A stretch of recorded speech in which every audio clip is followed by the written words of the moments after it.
we're going to look at the product rule for dependent events. So again, dependent events are when one event relies on another event that just happened and it changes the probability. So when the outcome of an event B depends on the outcome of event A, we have this event. The probability of A and B happening. So it's the probability of A times the probability of event B given A just happened. And if you rearrange that and you just basically divide both sides by P over A, then you can get this conditional probability equation. So probability of two dependent events. So there are 15 men on a basketball team, and 6 of these players, so let's put PL for players, are guards. If the opposing team did not show up for the game and they need 2 players to play for the other team just for fun, what is the probability that both players are guards? Okay, so whenever I name event A and event B, I actually read it out. So let's do this. Okay, let's go. Probability of A and B equals the probability of A times the probability of B given A. So probability the second person is also a guard, given that the first person is a guard. So let's do event A is the first individual is a guard, and event B is the second individual is a guard. I always look at this one. So the probability that the second one's a guard, given, the first thing happened, being a guard. So what's the probability that the first person is a guard? Well, that's just 6 out of 15, because 6 people out of 15.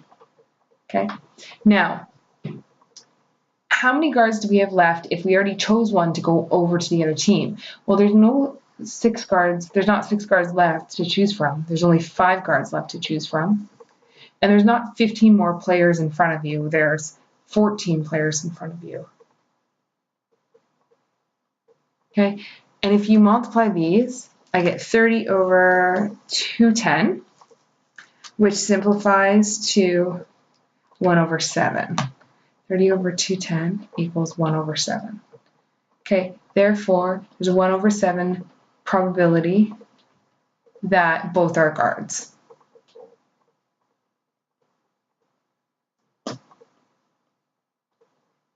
So regardless of whether or not the first person is a guard, the denominator of 15 is still going to change. It's still going to go down to 14 because there's only 14 people left. But if you did choose a guard, then the 6 will go down to the 5. If you didn't choose a guard, the 6 will just stay. Okay, now example 5. Stacy's getting married and wants it to be sunny and warm. Ooh. Go blue. There is a 75% chance that it will be sunny outside this week. And there's a 55% chance that it will be both sunny and warm.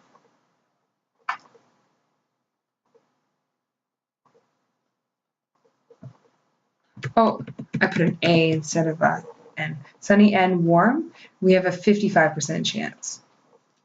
Okay, so this is some wording that you really want to focus on. If it is sunny, so we're given that it's sunny. So when we take a look at probability of B given A, we're given. This is what we're given, A. So let's call, when we talk about A and B, let's call event A that it's sunny. Let's call event B that it's warm. Okay, what is the probability that it is warm? If it is sunny.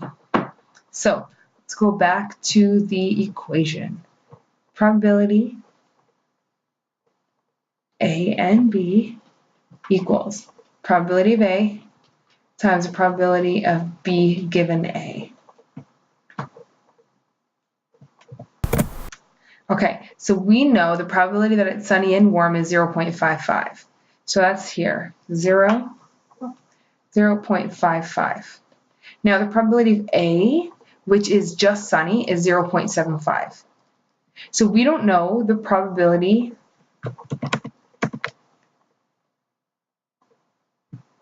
that it's warm given it's sunny. But we are given that it's sunny, so that's perfect. Okay, divide both sides by 0.75.